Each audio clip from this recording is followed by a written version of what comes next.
naho mutashoboye gushika kure antuka hariho ikintu mwashoboye kugumana muri ivyo ikintu byashoboye kubigisha none nk'aba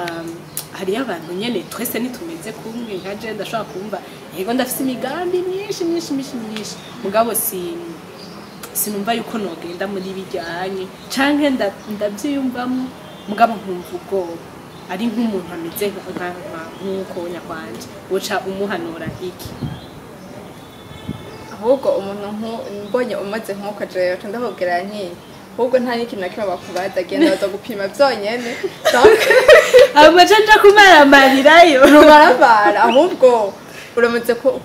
kubona nko muri Jeunesse en herbe ajya mu competition bagushize imbere wowe nyene uragira hari ubwenge ukure utari ufise donc ikintu cyo kwiyumvira spontanément ruca widevelopera yo uko nyene ikintu kitwica abakobwa benshi kwigereranya par exemple donc ukabona uti ujyanye asigaye afite Range Rover ati nanje kino yiro jewe jeho kuki apana jeho kwinjika kamoto oya jeho kuki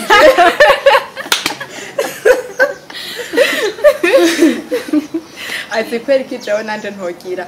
ntoronka bige eske wewe uri muri position yiwe kweko tuyumvira uti premièrement ntitwakuze co kimwe kandi wowe urasha okay nawe urafise ego se ubwa ngo ukenye wewe urafise ico ufise na wewe mugabo wewe kugira kirangi ico kintu kweko tuyumvira uti yaciye mu biki kugira ngo abironke c'est pas forcément dire yuko yabaciye mu bintu byiza canke si ibintu yavukanye kandi ego se bari nimba yaciye mu nzira nziza nawe ntavyo yavukanye afite iyo byavuye kweko utashondera hasina ati byavuye hehe kugira bironke nawe donc urashobora gusanga yarakoze hari ikintu yakoze yakoze iki donc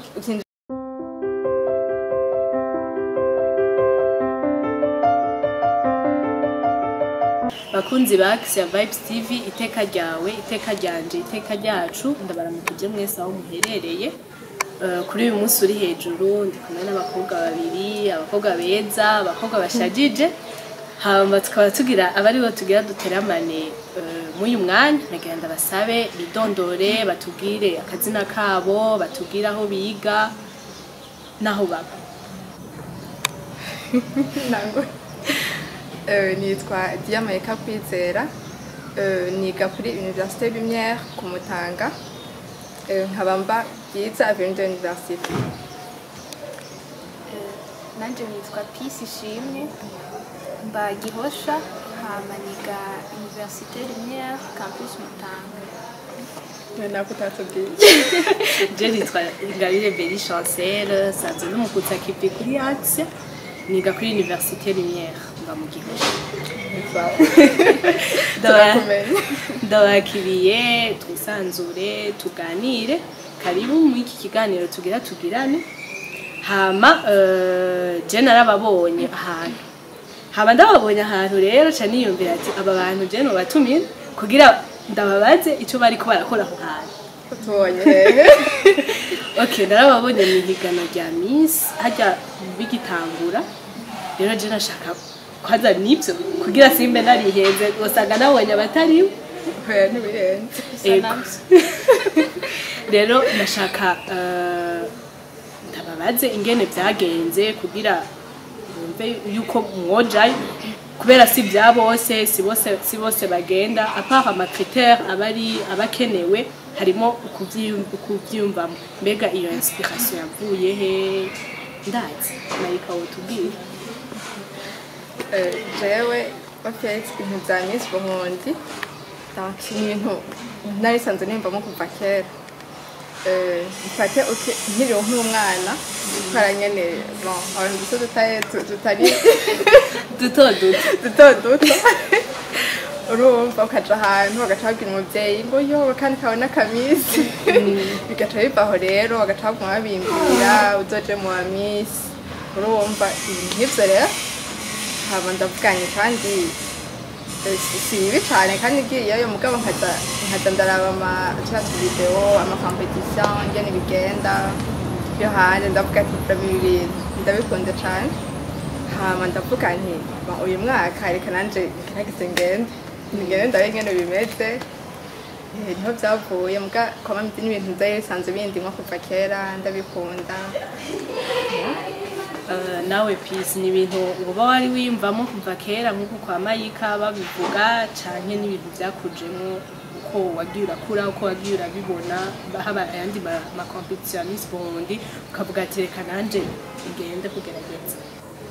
Bishaka gusa n'ibyo bya Mayika ariko aho bitandukaniye nuko jewe barabimbwira kuva nkiri muto bakambwira uzogende kwitoza muri Miss Burundi bakambwira ati byo kubera iki n'iki ariko jewe sinabyumva sinari bwabyumve muri jewe. Hama uno mwaka niho nabonye appel au candidature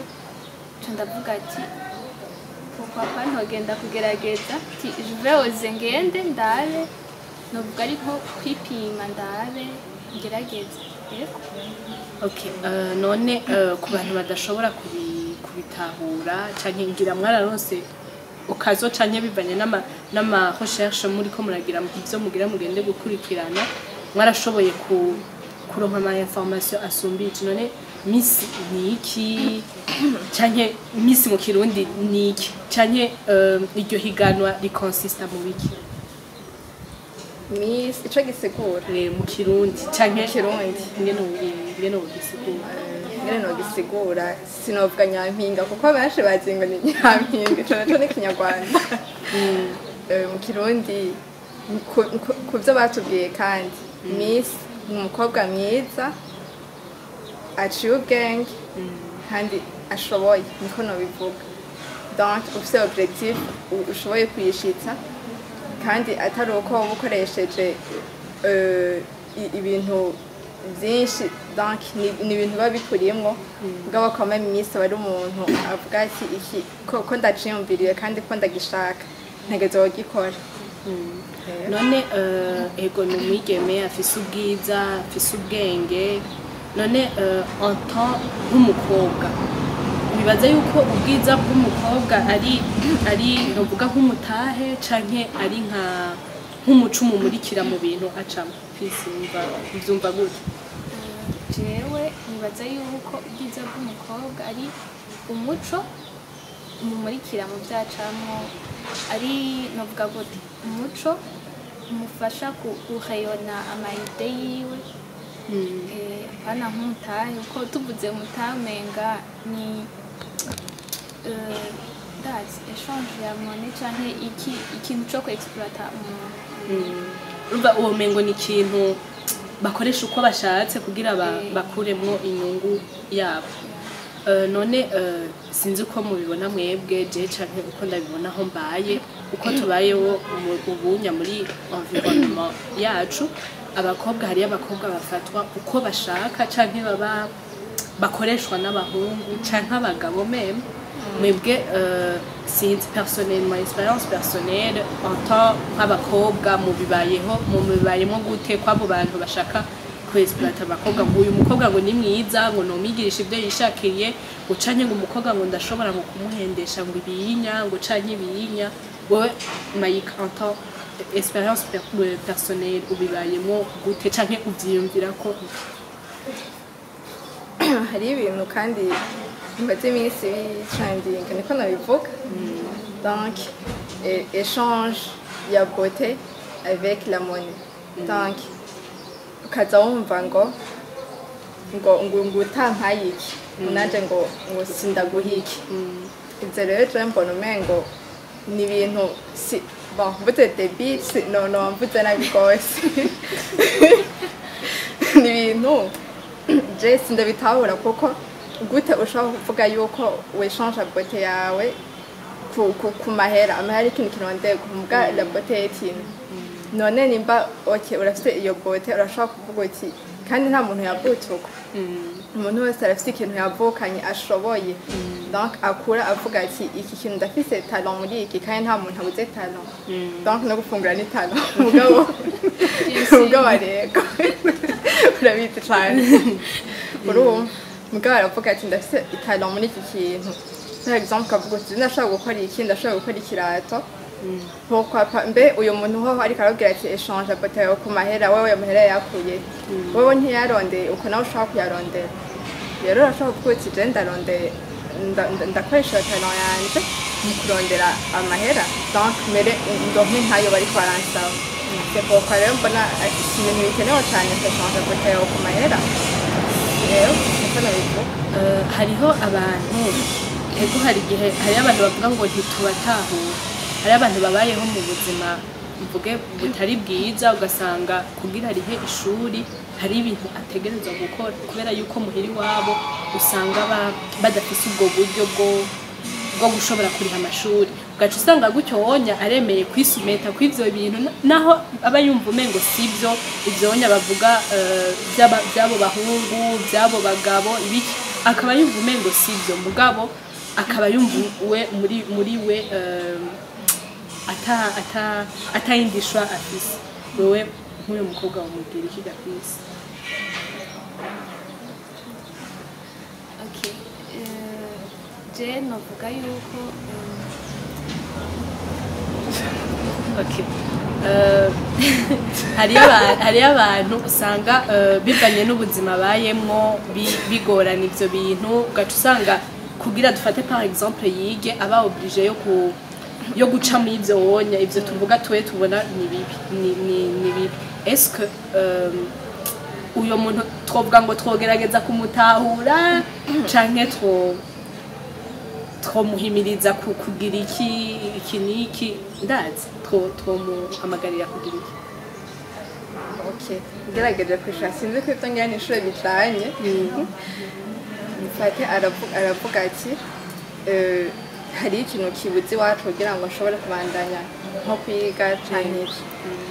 hariho ama association donc y'abantu batishoboye même urumva ashobora kuvuga ati naho yaba atabizi si umuntu yovuga ati sinshobora gukora iki kuko akazi kose umuntu ashobora kugakora ashobora kuvuga ati reka ngende ahantu nsaba akazi basi mbe ndaserva mbe ndagira iki donc agatura nk'umuntu nyine aho hantu ati ndafite ikibazo kimeze uku ati rero mfasha donc agerageje kurondera de son côté nashobora no kubura akantu na kamwe basiga ukamuha quand même amahera make cyane nko ku munsi nka 2000 peut-être ngira ntiyokabura sinzi ngabo quand même ico no mukanseya yovuga ati reka ngenda ahantu ngira umuntu afashe canke hariyo nk'abantu marambona mwibarabara bama bashobora kuguhagarika ati je mfite ikibazo kiniki mfasha kandi ugasanga arahakwiye nk'umuntu amufashe ico kintu rero sinamuhimiriza kuca agenda mu bintu bibi kubera ari muri iyo situation kuko Imana niyo yayimushizemo deje iyo situation ibizi rero irafise solution atu byose ashobora kuvuga ati ndabihereje Imana ntarinda kuja mu bibi ashobora kuba ari na test Imana iriko iramuha kugira ngo arabe réellement ico akora nimba yizeye donc muri ivyo vyose akora agerageze arondera ikintu cyo kwiteza imbere akoje ndazi yego canke ikintu umuntu yamufasha okay turi kuri ivyo amaproje nibaza ko ari imigambi yo kwiteza imbere ni iyihe migambi muba mwarajanye muri iryo competition rya Miss kandi nabibonye ko byasabwa yuko uba ufise umugambi nihe migambi muba mwaratwaye muri Miss canke simukibandanya canke hari ibindi muba mukora merci jewe musanzwe mu buzima bwa misi yose usanzwe ndi mu artiste ni nawo mugambi nari ngiye ntwaye gusa ko twatwara amaproje afavoriza abafam canke abakobwa rero proje yanje yafavoriza abakobwa n'ubwa vulnerable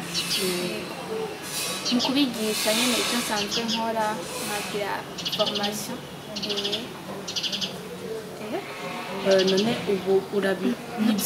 ibyo wonya iyo proje wari utwaye nibyo usanzwe ukora rero cyane nibyo nkora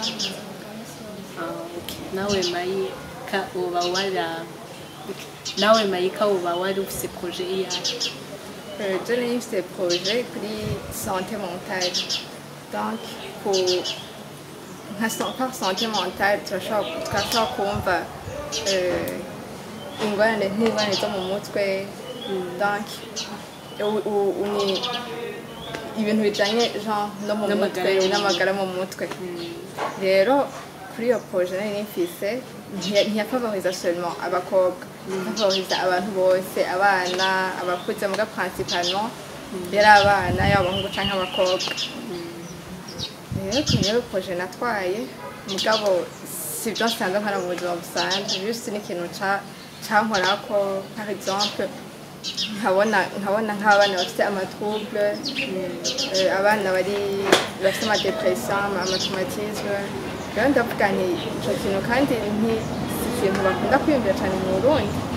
rero ndavuga nti ico kintu mbona notwarayo bakigeragereza mugabo si cyo sanzwe nkora mu buzima busanzwe none mu buzima busanzwe naho usanzwe ukora ibiki ndi umu artiste donc ndacapa nkongera mu make-up artiste kandi nkakora nubwo ubugenegene n'ibi nambaye ibi tuzoze kugushora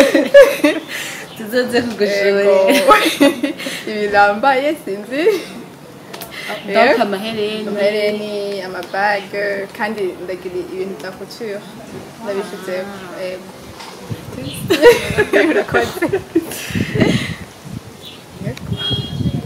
nawe karibu karibu kunshorera nafise umushorere nawe aradukora nari nabibabwiye ko nari nabibonye kare vrema yuko mwaje muberewe none jewe hari igihe mbona umengo hariyo abavyeyi bivanye n'ingene baba bumva ibintu badashigikira ibi bintu vy'ababisi babibona ukundi kuntu canke bajya abajene nka twebwe haba hageze ko bari eligible kuja mu by'abamisi akumva akisuzestima muri we akisuzugura akumva umengo ntiyogenda canke akumva ubwoba ni igiki mwobwira kwanza abo bavyeyi badapermeta abo bana babo gutonta iyo chance yabo hamwe n'abo ba jeune fille abakobwa bakiri bato batoza kugenda participer kugira iyo experience niko novyita icyo navuga ni uko dufatiye nko ku mubyeyi wanje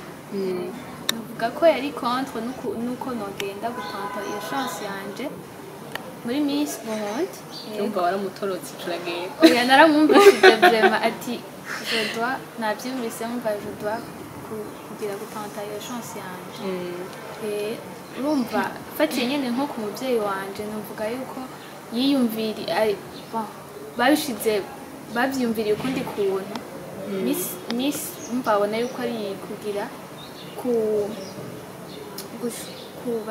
gushira habona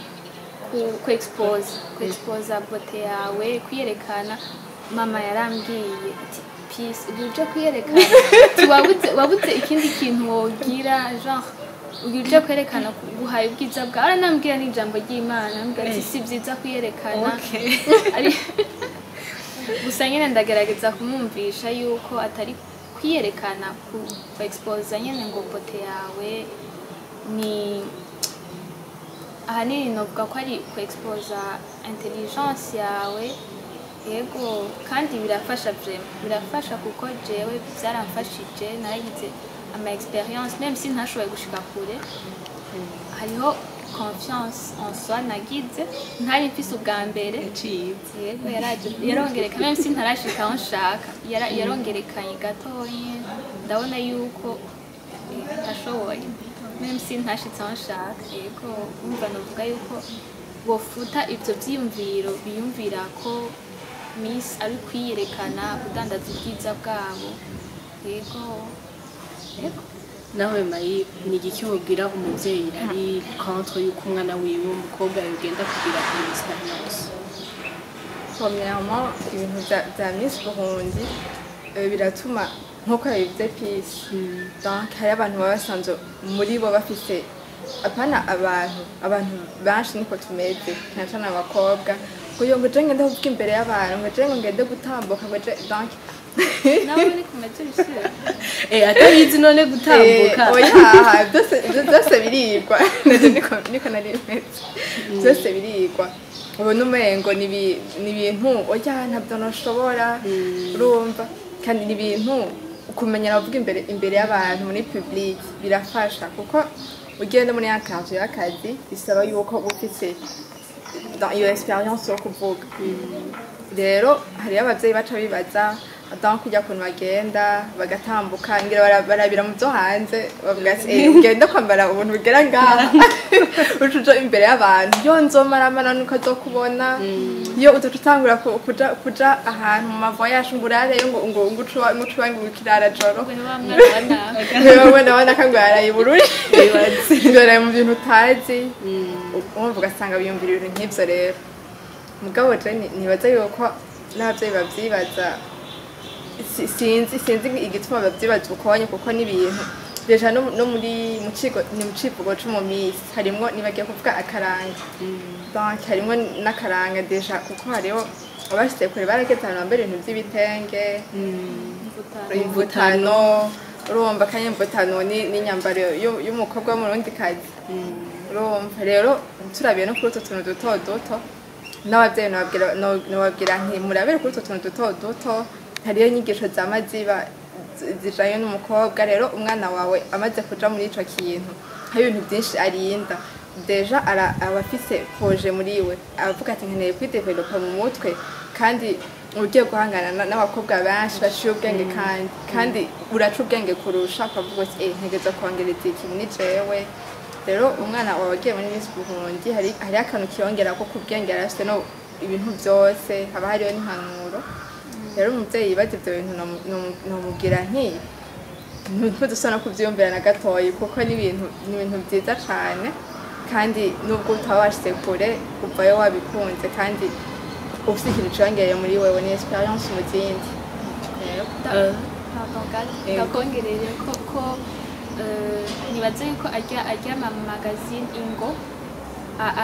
yorganiza ayo ya Miss Burundi twarabonye yuko afise ama sponsor menshi nibaza yuko abantu batosponsoriza ibintu biza konona mu jeune rero nibaza yuko basponsoriza ko babonamo inyungu babonamo iterambere ry'abajeune cyane abakobwa ndabona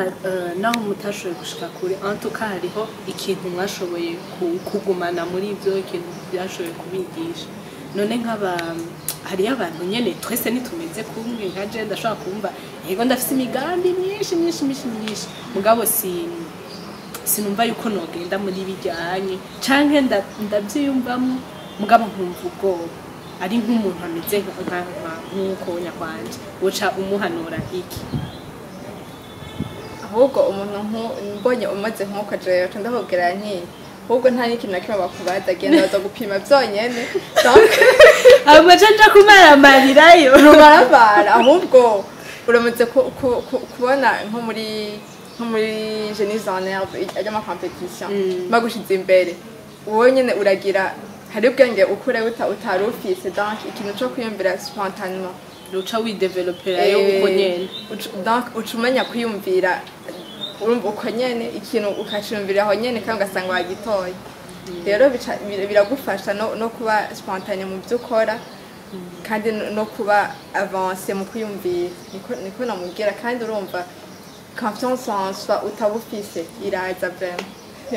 okay donc tubabwire courage abo bose baba bagira ubwoba bafise imigambi myiza bafise ubwenge hama ngahanye kuri Axa Vibes TV turashira imbere iteka ry'abantu bose iteka ryawe iteka ryanje iteka ryacu en général muri byose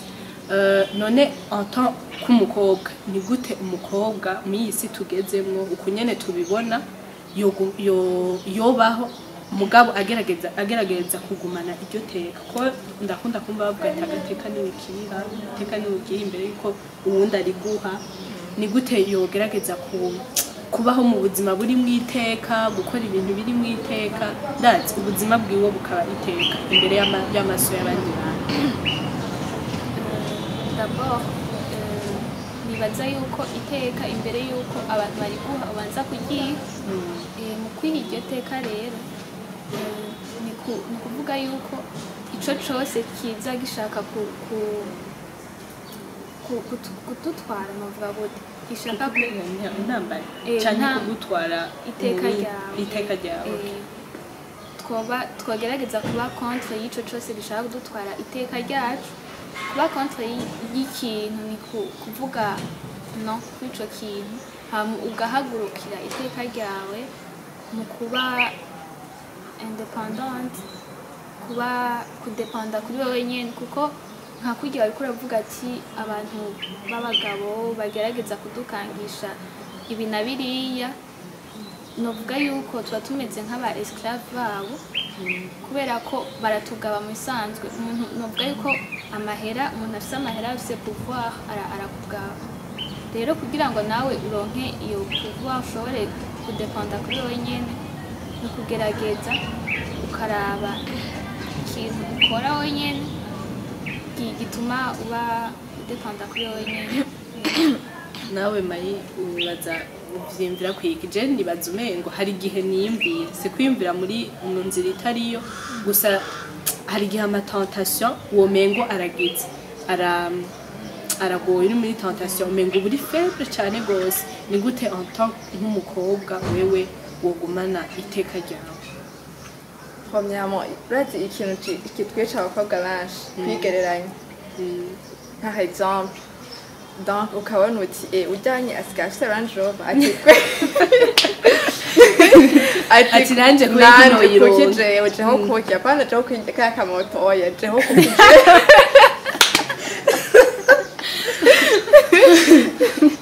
ati kweri ki jewe nanje ntogira ntoronka bige eske wewe uri muri position yiwe kweko twemvira uti premièrement ntitwakuze co kimwe kandi wowe urasha okay nawe urafise ego se ubwa ngo ukenye wewe urafise ico ufise na wewe mugabo wewe kugira kirangi ico kintu kweko twemvira uti yaciye mu biki kugira ngo abironke c'est pas forcément dire yuko yabaciye mu bintu byiza canke si ibintu yavukanye kandi ego se kwa nimbwa yaciye mu nzira nziza nawe ntavyo yavukanye afite iyo vyavuye kwe kutacurondera hasina ati vyavuye hehe kugira bironke nawe donc urashobora gusanga yarakoze hari ikintu yakoze yakoze iki donc ukinjira mu bintu nk'ivyo rero premièrement agateka kawe niwe ukagwanira deja mukagwanira naho nayikomeye kuri ico kintu co kwigereranya cyo kwama uvuga uti ntegezogira ibijyanye byafise ukabona ati nakayambara kurya nanje ko iki ntobigira ugaca ugerageza kubirondera muri moya zitarizi voilà ugaca ukaba ufise quelque part hari anya umuntu akubwira ati ingojesha ndagoa urumva izo rero nivyo bitwita abakobwa benshi birabica ati none ingo ndagoha nawe urampa none ibintu zo guhana n'ibiki urumva rero utugerageza ukavuga uti je ndafise amalimiti yanje ifo kuba amalimiti kandi jewe mfite nshaka gushikako kandi ntarinze guca mu bintu bibi rero ni kugerageza tukavuga tuti ndashoboye kandi ntaciye kuwunda ko na intermédiaire nciyemo rero nivyo je mbona tukareka kuza turashaka ibyo tutari buronke uko nyene kandi tukavuga tuti naye ndafise igihe cane co kubishikako kandi ukavuga ati ntegezwa kuba meilleure version ya moi-même apana kuvuga ati ngwane nshikire urya ahageze no twese ntitegezwa kuba kuri nivimo kandi urashobora gukoresha kuba wowe nyene hama ukaba meilleure version yawe ukarusha n'urya wari wifuza gushika ahageze nanje ico nobivuga ko ikintu ca mbere ni ata nk'umukobwa kurondera kuba independent wenyene bijya bama bavuga abakobwa barashoboye abagore barashoboye ntibibe mu majambo gusa bibe ubishire no mu ngiro mu bikorwa kuba independent kuba kuri wewe kugira nturindura ca muri za nzira mbi kugira utugira ibinini hama aussi turi abantu urashobora gucika intege ukaba umukobwa asenga nje sinobona ko uri umukobwa witeka udasenga kubera ivyo bigerageza bijyanye twavuze by'abahungu ibiki n'ibiki bizoza se si uri umukobwa bizoza mugabo kuba uri umukobwa asenga hama ukagerageza kugwanira agateka kawe kuba umuntu mwiza muri wewe nyene ukibona ko uri umuntu mwiza kugira n'abandi bantu bakubone yuko uri mwiza ndabakengurukiye gose cyane ku mwanya mwanije kugira ngo tuyage ndizeye hari benshi bari bibaza ibi n'ibi bishobora gufasha hari ikintu dushobora kuba twavuze kigafasha uyunya canke uwundi ndabashimiye ku kanya mwampaye ku bikorwa mwahevye mukaza tugasangira kino kiyago kuri Axe Vibes TV turabifurije gutera imbere muri iyo migambi yanyu mufise muri ivyo bintu musanzwe mufise muko kugaharanira agateka kanyu surtout en tant qu'umukobwa Imana ibandanye baje imbere murakoze nawe urakoze nawe